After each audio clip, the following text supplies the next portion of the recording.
You are listening to Prophet Pearls with Nehemia Gordon and Keith Johnson, exploring biblical prophecy for yesterday, today, and tomorrow.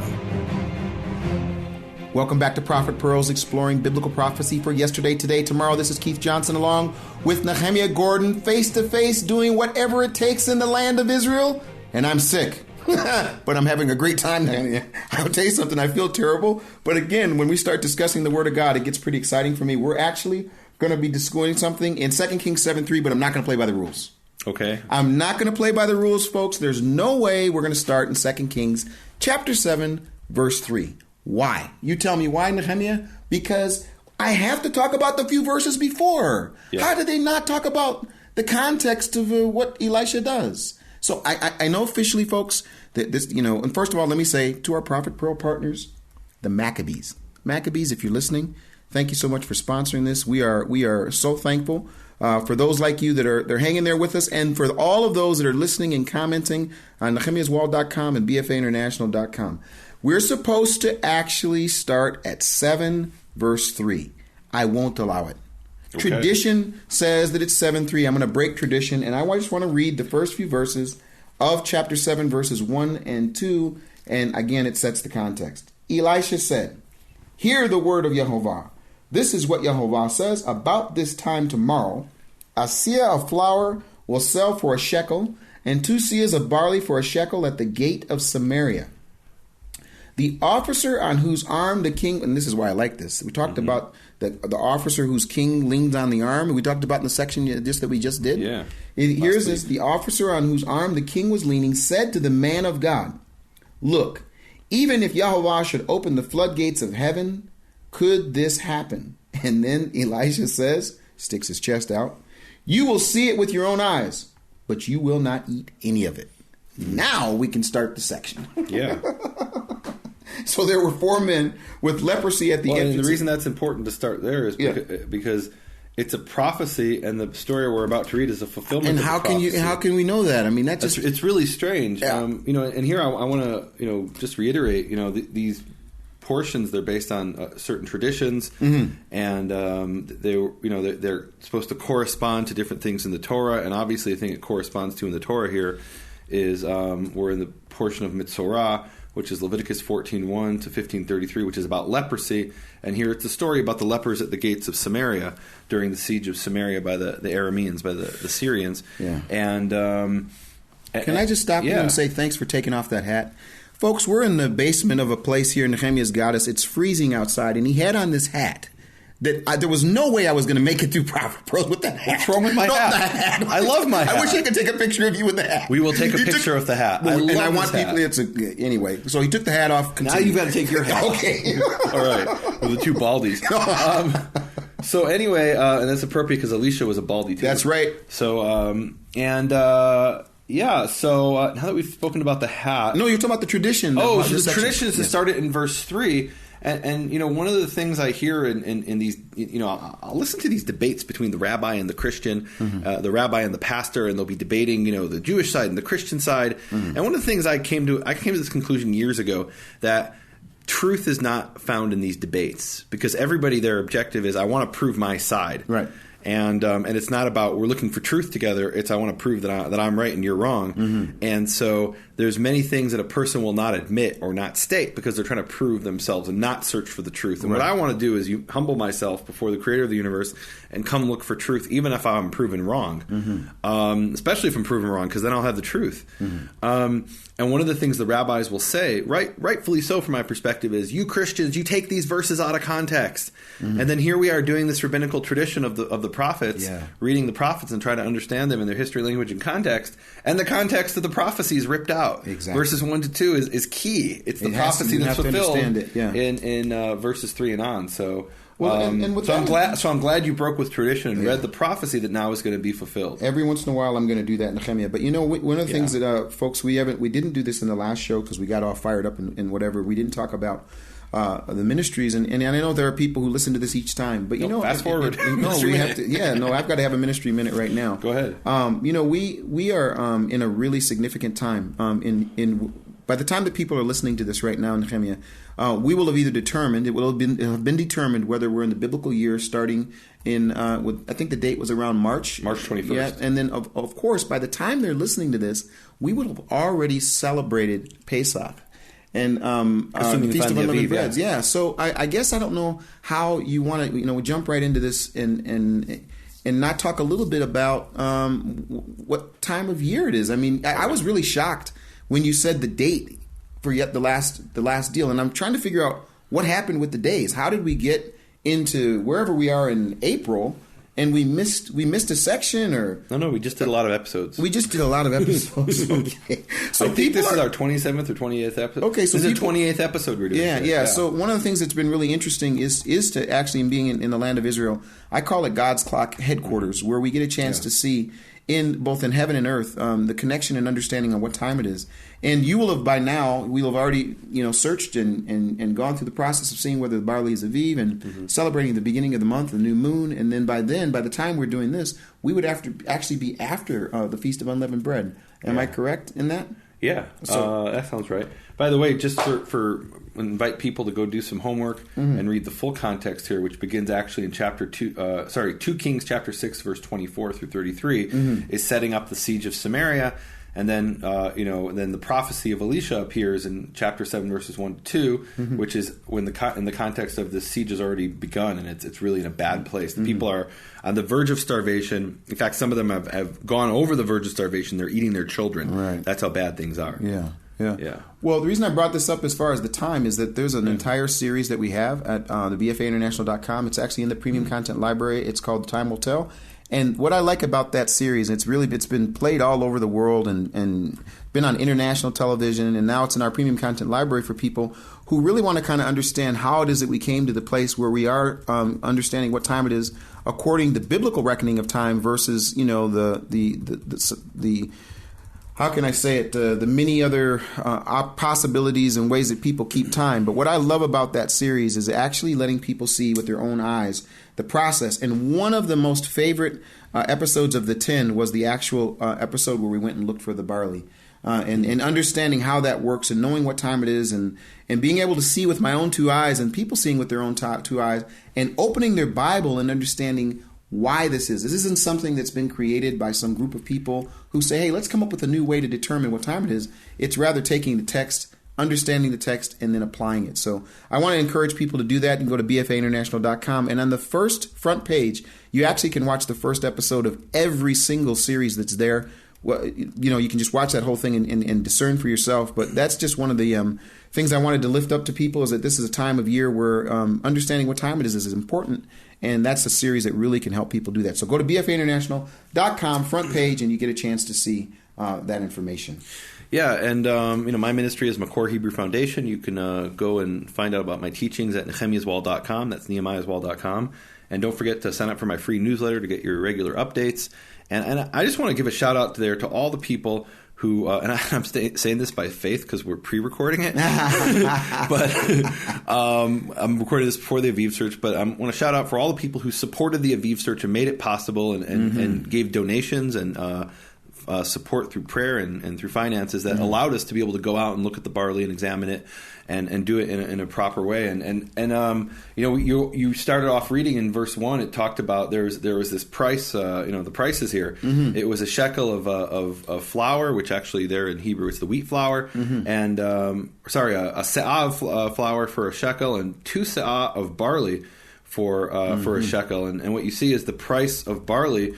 Even in when it was at its very cheapest, was 50% of the price of wheat. Wow! And that's because barley was less valuable in ancient times, and that's because the barley was actually a technical reason that it's difficult to remove the shell from the barley. It's and so you're getting like a lot of kind of what you might call it's very coarse, right? Yeah. The way they ate it in ancient times, to the point where some people actually say, where it speaks about bread of affliction in Scripture, that it's not just unleavened, but it was made from barley. Wow! That was implied in that phrase, bread of affliction, because it's less edible, less yummy. Anyway, so thank you for all you people who have stood with me on the wall and helped me empower people with information by going out there and finding out what the barley is and it's because of you. I'm able to do this because of you, and so I want to just say thank you. Awesome. Well, and that's why when I see the word barley, I'm like, we got to at least we're so fast in doing this, and really, it really is. It isn't speed study, but it definitely is speed production.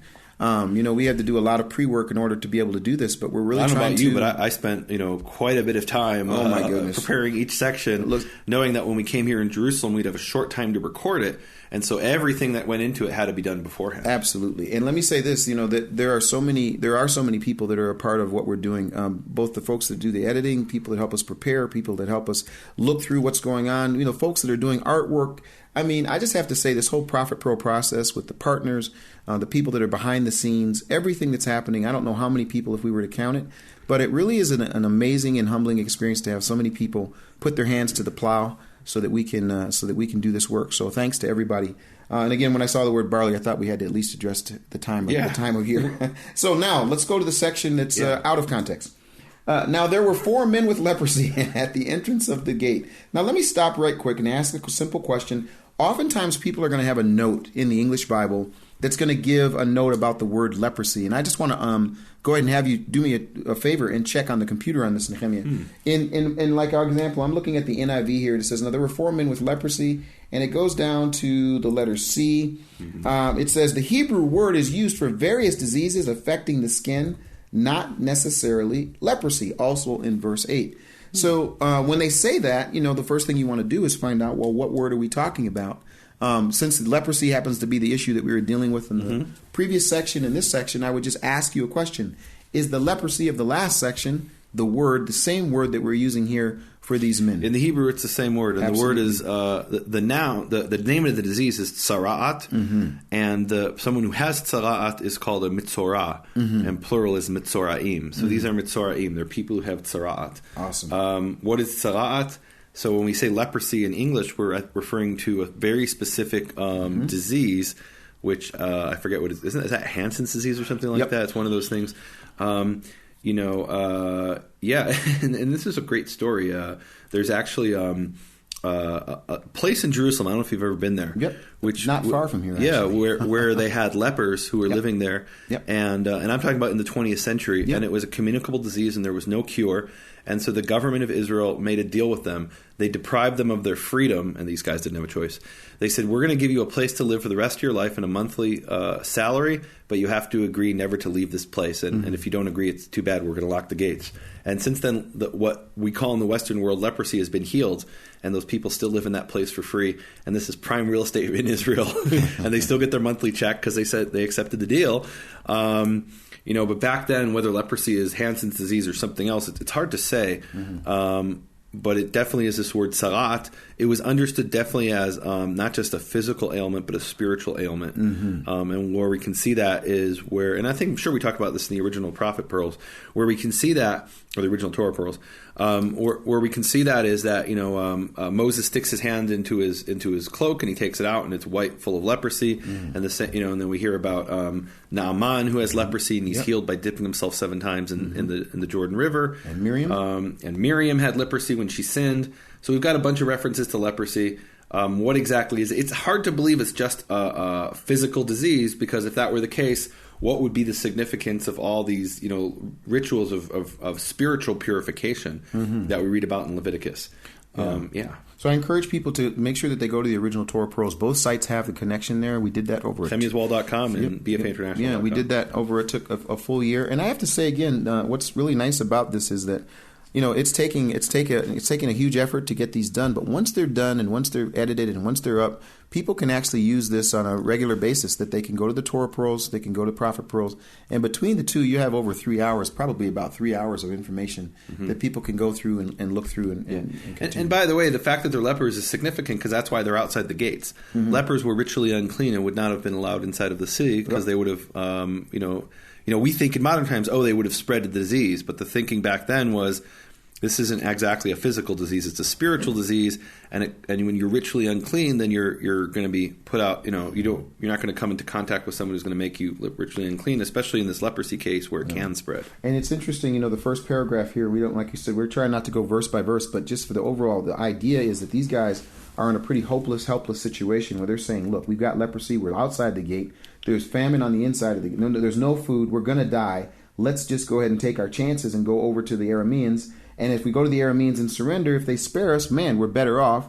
They've at least got food. What do we got to lose? Yeah, but if they kill us, then we die. It's over. And so at verse 5 it says, at dusk. Why at dusk? They got up and went to the camp of the Arameans. Here it says at dusk? That's what it says, at dusk. So the word in Hebrew is neshef, and neshef means early in the morning, before sunrise, when it's still dark, but there's already a little bit of light. But why do you think they did it at dusk? Come on, you know the answer. You tell me. I don't know the answer. They can't do it out in daylight that they're going over to the Arameans. Oh, because they'll get shot by their own people. Yeah, they've got to go. They got to sneak over there. Okay, maybe. Who knows? But it's early in the morning. Yeah, it's early in the morning, and when they reached the edge of the camp, not a man was there for. And this is where the revival music comes in.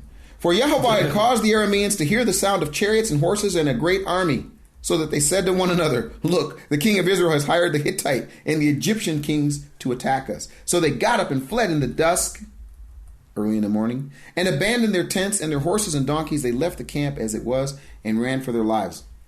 When I read that, I think, why did they say the Hittites and the Egyptians, that they went and hired them? We have examples where they went to different right.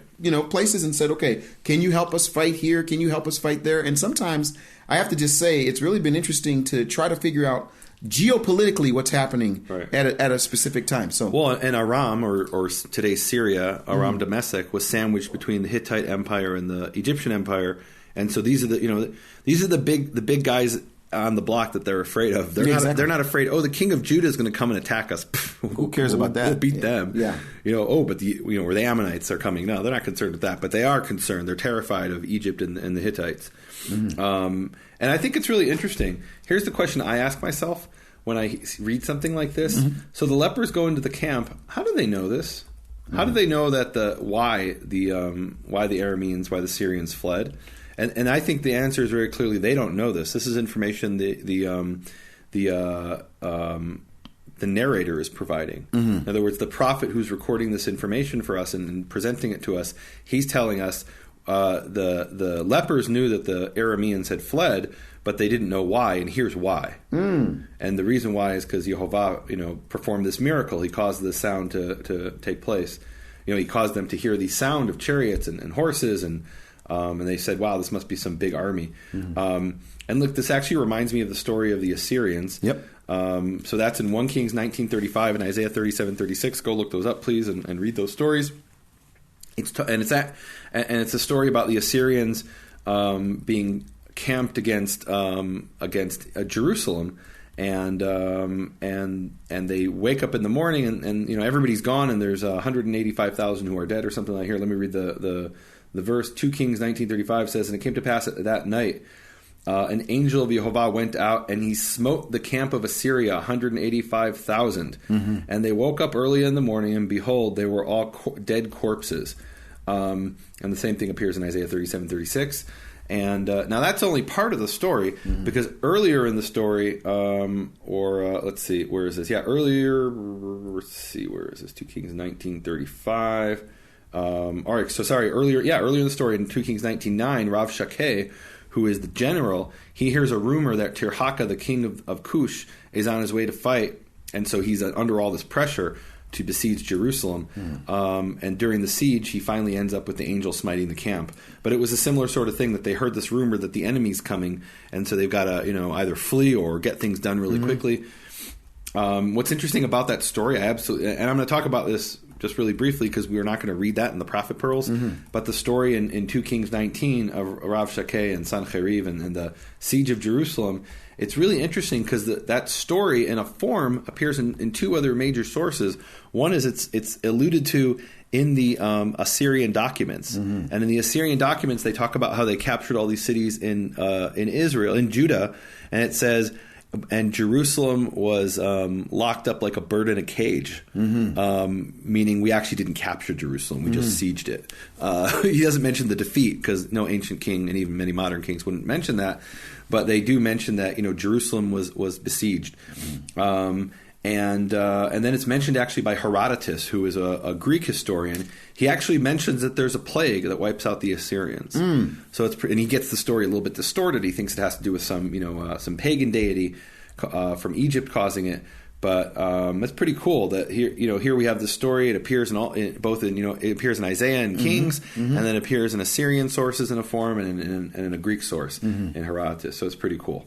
It's funny. I was reading, when I read this immediately, it's like when I think about this, okay, and I'm glad you brought up the issue of the narrator, the person that's writing this. But one of the things that really came to mind right away is the story in 2 Samuel chapter 5. Yeah. In 5:23, David inquired of Yehovah, he said, "You shall not go directly up, circle around behind them, and come at them in front of the balsam trees.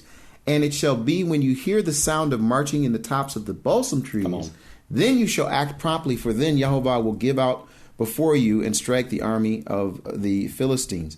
And it says, goes on, there's a parallel with that also in 1 Chronicles 14. But what's so cool about it is that the sound, this idea of him using the sound of the army, and like in this situation, they heard the sound of this great army, and so they said to one another, "Behold, the king of Israel has hired against us." And so they hear it. They don't see it, but they hear it, and as a result, they respond. And we have another story in the stories of Elisha where they actually see the army. Exactly. It's something we've talked about before. And it's the the army of Yehovah. And that also reminds me, of course, of where Joshua is outside of Jericho, and he sees the Sal Tzava Yehovah, the officer of the army of Yehovah. Yep. Basically a general of the angels. Yep. This is pretty cool. These armies of angels is something that the Tanakh doesn't really go into great detail about, but they exist. Yeah. And they're there. Yeah. So it says they got up and they fled at the dusk and abandoned their tents. The men, and this is a story that's, I don't want to say it's kind of funny, but I mean, the story is that these men who had the leprosy reach the edge of the camp, enter in one of the tents. They go to one of the tents. Yeah. They eat and they drink. They carry away silver, gold, and clothes, and went off and they hid them. So it's like I see, it's like a little, what are those little things called that they take the stuff and they go and dig it up and put it in the dirt and hide it. So like squirrels, like little squirrels or whatever, or hiding the acorns. By the way, you know what? I got to tell you something really interesting. Yeah, I asked Andrea about this. I'm presently in Shanghai, and I have to say it again. Amazing doors are opening for the Word of God, but one of the things that I have a really hard time with there is I never see any animals. No, joke. Hold on. There's 26 million people there. Yeah. I never see a squirrel. I never see a cat. I barely see birds. What's that about? They eat them all. It's not a joke. So anyway, they go in. They go in, and they go into the tent. They get this stuff. They take it like a little squirrel, and they hide it. And then it says they came back again, and they went into another tent and took some things from it. And then they go and they hide it again. And then I don't know if it's them together as a group. It says they said this to one another. This is not right. This is a day of good news. And what word is that? This is a day Metzora. This is a day of good news. Right. And for those who don't know, the English, the Hebrew word for Gospels is Bisorot. Yes, one of them is called the Bisorah of Matthew. It's good news. It's a day of good tidings, of a good announcement. Yes, that's it's amazing. Saying. And look at what's the great news? The good news is these were evangelists. Is what we're trying to say. They were about to take how. Well, to evangelize, by the way, those means who to bring new good news. Right. Announce. So the word evangelion means good news in Greek. Absolutely. So these guys were about to evangelize the good news of the defeat of the Assyrians. Exactly. And we're keeping it to ourselves. You can't keep the good news to yourself. Yeah. You can't keep the good news to yourself. You got to share the good news, Nehemia. And so they're sharing the good news. They go and they share it. And if we wait until daylight, punishment will overtake us. They realize, there's a social responsibility. That we not only enjoy it for ourselves, but now there's more here for us than just for this. These people are suffering back there. We've got to go bring this good news. So tell me, Keith, is this a picture of the church, or the church a band of lepers who have discovered that there's the food of God and they've got to share it with the world? Is that what you're saying? I don't know anything about. All I know is that there's a few that have all the money and they've got to share it with everybody else. And so this is an example of what's got to happen. You can't just have a few, the 1%ers. They got to share the good 1%. Wait, back to the Keynesian agenda. All right. You folks, in the midst of Prophet Pearls, we get into these...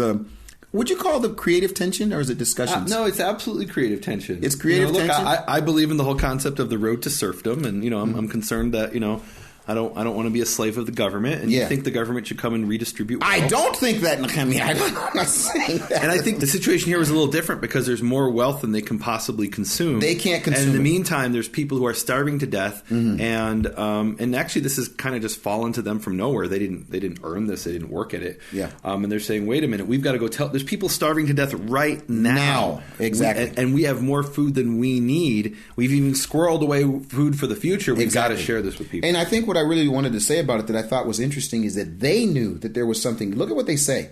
It says, if we wait until daylight, if we don't tell about this good news, punishment's going to overtake us. It actually says in Hebrew, iniquity will overtake us. Yeah. Excellent.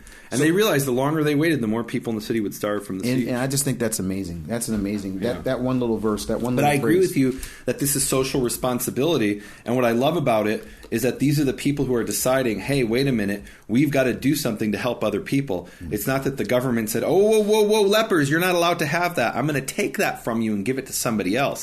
These are the people deciding, even a leper who'd been rejected by society, who is left to fend for himself, has the human nature, innate sense that I've got to help other people. I don't need the government to tell me to do that. I know to do that. And it's interesting too. Last week we were talking about this slave girl, who basically went beyond her place of comfort and shared, the good news that there's a prophet in the land in a bad situation, but thinking about others. Yeah. Here, these people are in a bad situation. Amen. They were the outcasts. Now they're going to go and be the ones that bring this great news. Amen. So they went and called out to the city gatekeepers and told them, "We went into the Aramean camp, and not a man was there, not a sound of anyone. Only tethered horses and donkeys in the tents just left that they were there.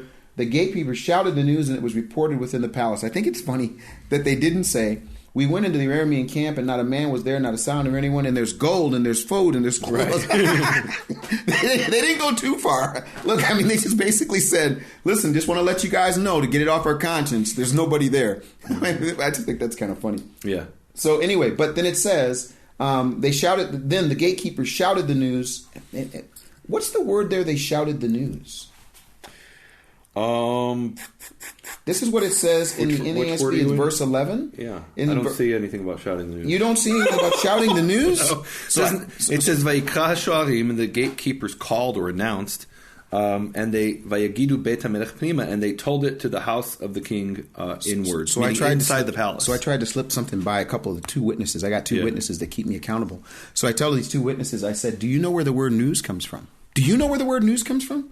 In English? Yeah. Because it's something new? No, it's the word news represents Where does it come north, from? east, west, and south. That's what the word news means. In other words, when they came up with the word news, it means shouting it to the north, the east, the west, and the south. And I ran with this, and the two witnesses, they don't go for this stuff. They like to check stuff, and they checked it and come to find out that I was just making up a bunch of hogwash. You know where I heard that from? Sounds like someone in China told me about that, really? and I believed it. I was about to do a whole teaching. You're a friar. I'm a friar. Always check your sources. Yeah. Yeah. No. Anyways, so they shout. They but what I do like is the word here, Vayikra, which means to call, to announce, but also means to proclaim. And what I think when I hear this word, and where you're getting shouting good news, is we have in Leviticus 23 we hear about the appointed times, and the word is Mikra Kodesh, which has been translated holy convocation, but really what it means is holy proclamation. And how do we know that? It says Ukratem, and you will proclaim them as holy proclamations. So one of the aspects of the feasts of the appointed times in Leviticus 23 is not just to observe them and to keep them, but to proclaim them. So here they're proclaiming. The gatekeepers are proclaiming. That's a more literal translation. So now this is just a little simple thing that when I slow down to read it, just makes me ask another question. In verse 12 it says, "The king got up," and in my English translation it says, "The king got up in the night." Okay. And said to his officers. Now, go back a couple verses earlier. They said, "We're not doing right. This is a day of good news, and we are keeping it to us. If we wait until daylight, punishment will overtake us. Let's go at once and report this to the royal palace." And this is still happening in the darkness, or in the whatever we said earlier. Well, no, I don't think so. I think it's the next day? I think they spent all day pillaging the camp, and they're laying their stuffed to in their faces. and they're realizing, oh boy, we better not wait until sunrise. So it was 24 hours. Or it was probably about 12 or 16 hours later. 12 hours later. Okay. Like that. So in the nighttime, after they've got their 2 places with their gold and their silver and everything's hidden away, the king gets up in the night and says to his officers, I will tell you what the Arameans have done to us. They know we are starving. So they've left the camp. It's a ruse. It's a trick. And they've hidden in the country. They're thinking they will surely come out, and then we will take them alive and get into the city. One of the officers answered, have some men take 5 of the horses that are left in the city. There's still horses left in the city. Yeah. People are starving. Yeah. 5 of the horses left in the city. Their plight will be like that of all the Israelites left here. Yes, they will only be like all the Israelites who are doomed. So let us send them to find out what happened. So they selected, can I continue? I'm going to tell the story. They selected 2 chariots with their horses, and the king sent them after the Aramean army. He commanded the drivers, go and find out what happened. They followed them as far as the Jordan, and they found the whole road strewn with the clothing and equipment the Arameans had thrown away in their headlong flight. So the messengers returned and reported to the king. Then the people went out and plundered the camp of the Arameans. So a seah of flour sold for a shekel, and 2 seahs of barley sold for a shekel, as Yehovah had said. Now here's my point. If we don't read the first 2 verses, this verse means nothing. If we don't, in other words, the prophecy is fulfilled where Elisha said, this is what's going to happen. If we don't read that and we just come to this, we're like, we just move on. There's supposed to be excitement right now. This is what the word of Yehovah was, that this was going to actually affect the economy. Can I ask us to jump back to the previous? I know I assigned this as homework to people. You signed it as homework. We've got to go back to 2 Kings chapter 6. Yep. And read the first 2 verses of this story, which is verses 24 and 25. Can you? This is so illegal. I mean, we're completely out of the section, but we've got to. Okay. We've got to. So I mean, talk about losing the context. If we don't have these 2 verses, we're missing a major part of the story. So it's verses. Let's see, is it 24 to 25? So let me read you from the JPS. It says here, sometime later, King Ben-Hadad of Aram mustered his entire army and marched upon Samaria and besieged it. This is the beginning of the story. Right. Verse 25, there was a great famine in Samaria. Why is there a famine? Because they can't bring food into the city. There's no commerce. There was a great famine in Samaria, and the siege continued until a donkey's head sold for 80 shekels of silver and a quarter of a kav of dove's dung for 5 shekels. What do you mean it says seed pods? It says what now? It says seed pods and a quarter of a cab of seed pods. I don't know about this. No, it's dove poop. So anyway, that's a different discussion. But here's an interesting. This is absolutely fascinating. We have an early example here of an awareness of the concept of supply and demand. Yes, which is a central concept in Western economies. And the idea was because the siege is so bad, people are going to pay 80 shekels for a donkey's head. A donkey's head isn't kosher. It's not even really anything to eat. I mean, a donkey's head, not that I've tried, but nobody wants to eat a donkey's head. Nobody eats a donkey's head. Not even in China. I don't think they, And here it's 80 shekels of silver, and a quarter of a kav of something from doves, whatever that is 5 shekels. Like these are astronomical prices. Why? Because supply and demand. You can't eat silver, but you can eat these things. They may not taste good. And here, then we understand the significance of the prophecy in 2 Kings chapter 7, which is really only a few verses later. He's saying your prices are so bad. He's saying, guess what's going to happen? There's going to be the prices are going to completely switch to the point where you're going to get an entire se'ah of fine flour for a shekel and 2 se'ah of barley flour for a shekel in the gates of Samaria. And the guy hears this and he says, you're nuts. People are buying a donkey's head for 80 shekel. You're telling me we're going to get a whole kav for 1 shekel? Exactly. Our whole se'ah, that's impossible. He doesn't believe it. And the point is, if Yehovah says it, you better believe it. But I think this is fascinating, the whole economic side of it, this idea of supply and demand, that supply and demand actually having a function in prophecy. That's really cool. Yeah. Well, I don't know if you know it or not, but I was actually the one that told the folks that oil was going to be at $50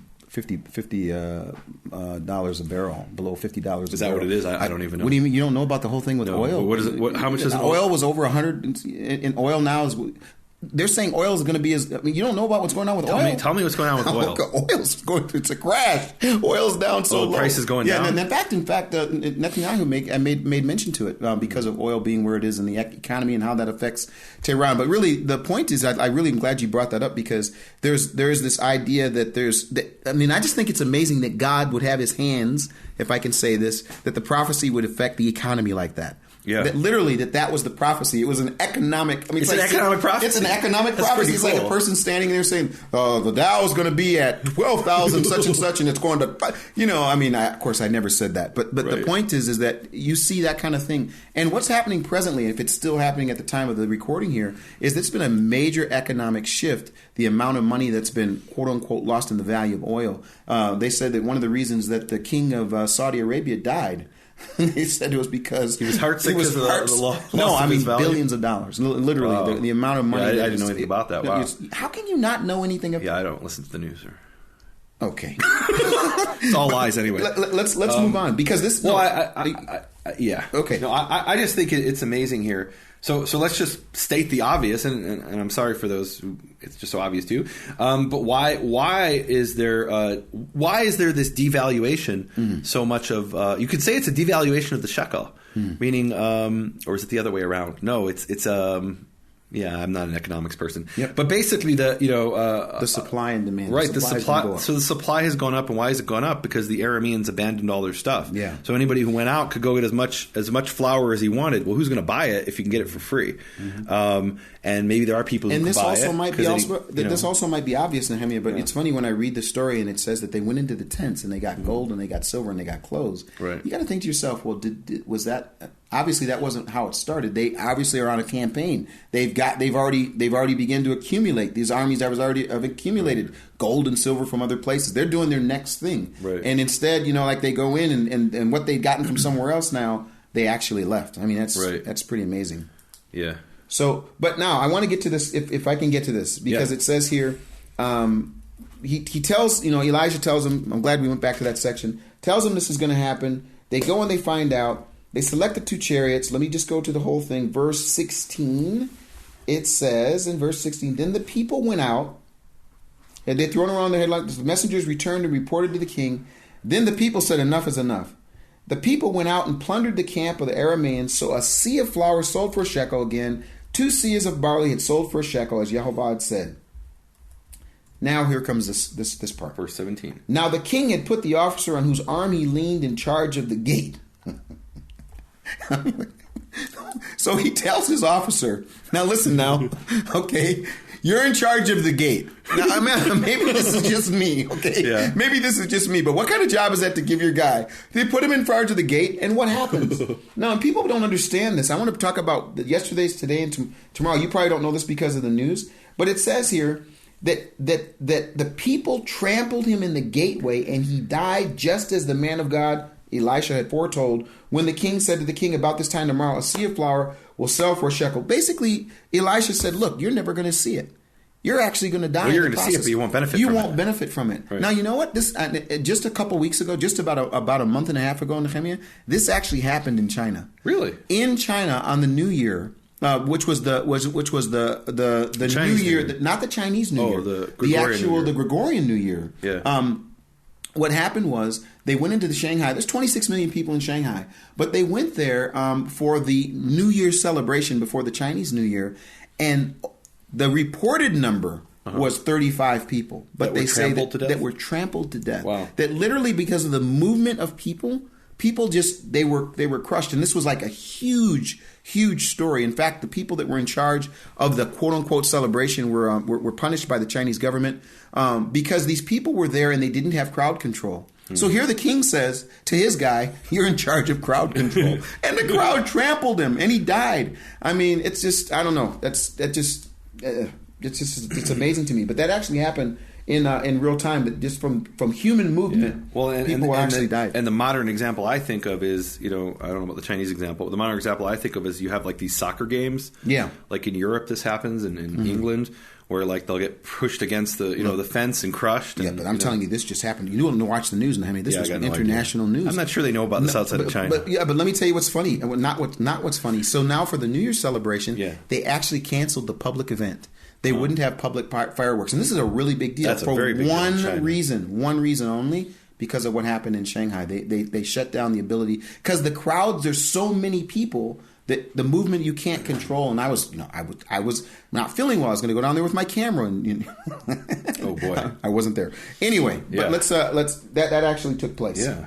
So, I'm sorry. That was a segue. That was verse 19. And was that 19? Yeah, finished out with verse.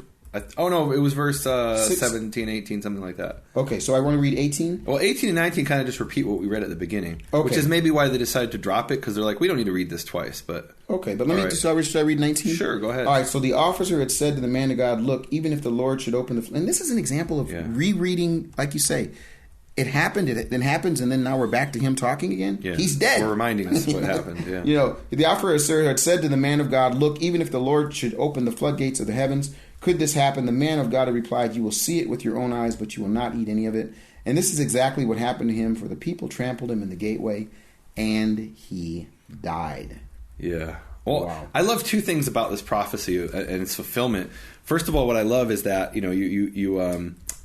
So this officer, this guy, he can't imagine how God's prophecy could be fulfilled. He's hearing this prophecy and he's saying, well, if we could have all the rain in the world, we're still going to keep, there's not going to be, the supply and demand is not going to change like that. No, how could that ever happen? And he can't imagine it, so he rejects God's word because he can't imagine how it would be fulfilled. And I think that, to me, that's so important, because we'll read these prophecies in Daniel and Isaiah and these end times prophecies, and people will start coming up with all these allegorical, symbolic explanations. And they'll say, well, it can't literally mean Persia, because Persia is some second-rate country now. It's got to be the Soviet Union. I remember back in the 80s there was discussions like that. And now we've got, due to the incompetence of the American president, we have Iran purged to be a superpower again. That's Persia. So, but what I actually love how this prophecy was fulfilled in such a literal, yet it's an unexpected way. You've got so many discussions of prophecy that look for an abstract or symbolic fulfillments. And these tend to be like so flexible. There's no way to verify whether the prophet's speaking truth or not. It's one of those those prophecies that it's like a moving target. Oh, that wasn't fulfilled. Now let's change it to this. And it's almost like there's this hole that's shaped to fit the prophet's peg. He has a prophecy, and so they'll set up some situation where it's so flimsy. The prophecy will fit their interpretation. And the Torah gives us a standard to test prophecy, and and Jeremiah fleshes out some of the details. We've talked about that. I think it's it's Jeremiah 28:7-9 and Deuteronomy 18:21-22. It's very simple. A good prophecy must come true. A bad prophecy can have a reprieve if the people repent. But if there's a prophecy of something good happening, it has to come true. So Elisha's saying that there's going to be this price situation in the gates of Samaria tomorrow. That had to come true, or Elisha would have been a false prophet. And you can't come along and saying, oh no, it didn't mean that. When he spoke about flour, it really meant something else. Well, just a second. So wait a minute. I just realized something. What's that? You actually said that there was a prophecy from not that you said, but it was written in March 17th or something like that. Right. Oh, so this is we're like now. Of course, we're recording this in advance. Right. So if that prophecy comes to pass, people aren't even going to. Well, this is the prophecy of these rabbinic Kabbalists of Rav Kaduri, who said apparently that a Lake Michigan would sweep away Chicago with a tsunami, and there'd be lots of what do you call that earthquakes. If that hasn't happened, if people actually hear this in April, then that means these Kabbalists are false prophets. If they don't hear it because the world has begun the end times, then I guess we were wrong. What's really amazing about this is we're actually recording this in advance, so people will still have the ability, if there's still technology, to listen to this, and who knows, we might be, who knows where we'll be. We don't know. I mean, if this is just true, that these people... You'll be up in heaven, I'll be left behind. Well, and here's what I say. You know what? Rav Kaduri could be telling the truth. I mean, he could be right. I don't say Yehovah can't do that. I don't say, even with the blood moons, I don't say Yehovah can't do that. Right. I just say, let's see if it happens. There's a prophecy of good happening. Let me be clear. The blood moons, they're going to come and go. Yeah. They're going to come and go. Yeah. And then they're going to have to look for the next thing, okay? Because that's what people do. They don't focus on this. And look, we can have an argument about this, but I love the fact that you brought that example. How do you test it? Right. How do you test it? You actually can see it with your own eyes and say, did it happen or not? And what I don't understand about people is how these people can rise up out of the blue and say, on October 21st, such and such is going to happen. And it doesn't happen. And do you know that the next year that guy will say it again and people will follow him again? This happens over and over and over again. What is it about people's nature that they're sheeple following behind it? Just read it. If it doesn't happen, then don't follow that person anymore. How do people... What he really meant when he said he didn't mean in the gate of Samaria. Oh, okay. He meant in thousands of years from... He didn't mean tomorrow, literally. He meant 1,000 years from now because a day of the Lord is 1,000 years. Okay. And that's what Elisha really meant. No, he says tomorrow, it's got to be tomorrow. Exactly. It's got to be tomorrow. Yeah. So anyway, and I don't want to be... I want to be sensitive to the people that do kind of find themselves getting caught up in this sort of thing. Because there might be that human nature that just says, I really do want to see that something's going to change, and I feel it gives people hope. Sense, and whatever it is. And so I understand that. But is it a false hope? Yeah, I think in many cases it is. I don't know why Yehovah would do this, give me 2 weeks and tell me, okay, prepare for this and be sick for the entire time. He struck you with China-itis because you denied the 4 moons. Yeah, right. Well, I'll tell you what, it makes me depend on him. And I really, again, I want to thank you, Nehemia, because you're here, you're exposed to it. It would be one thing if I'm across the world and you're across the world, but I'm sitting here talking in the microphone and all of a sudden, coughing, so hopefully you don't get sick. You better put your little hat back on. With that, let's pray. He's making fun of this wonderful hat. Okay. Yehovah Avinu Shebashamayim, Yehovah our Father in heaven, I thank you for giving this opportunity for us to come together in your holy city, Jerusalem, here in the safe house on the side of the mountain, the place where you put your name forever in this city, to speak about the prophets. Yes. And Yehovah, I ask you to put in our hearts that when we get the good news, that we don't keep it to ourselves. That like the lepers, we say, Yehovah, we must let people know what that good news is, and let people know truth. And I love the image, Yehovah, that you've given of these lepers, because they don't force anybody to do anything, Yehovah. They just say, here's what we found out. And then the people themselves, they debate and they struggle with it, and they say, well, maybe this is true, maybe it's not true, maybe it's a trap. And in the end, they decide to step out on faith and go out and see the blessing that you've granted to the people. And Yehovah, I ask that you put it in my heart to trust in you, so I can go out and accept that good news and see what blessing you've given for my people, Yehovah.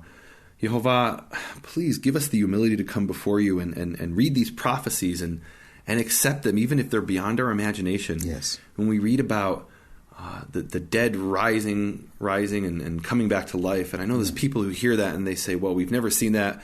How can that be? Can God really do that? Yehovah, please give us the humility to come before you and just accept what you've said and not allegorize it or turn it into symbology, but just accept what you've said and know that you are a true God, that you are the creator of the universe, and you are the one who has given us the blessing, Yehovah. Yes.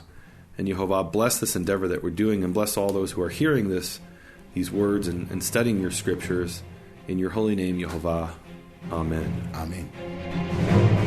Thank you for listening to Prophet Pearls with Nehemia Gordon and Keith Johnson. For more information, please visit nehemiaswall.com and bfainternational.com.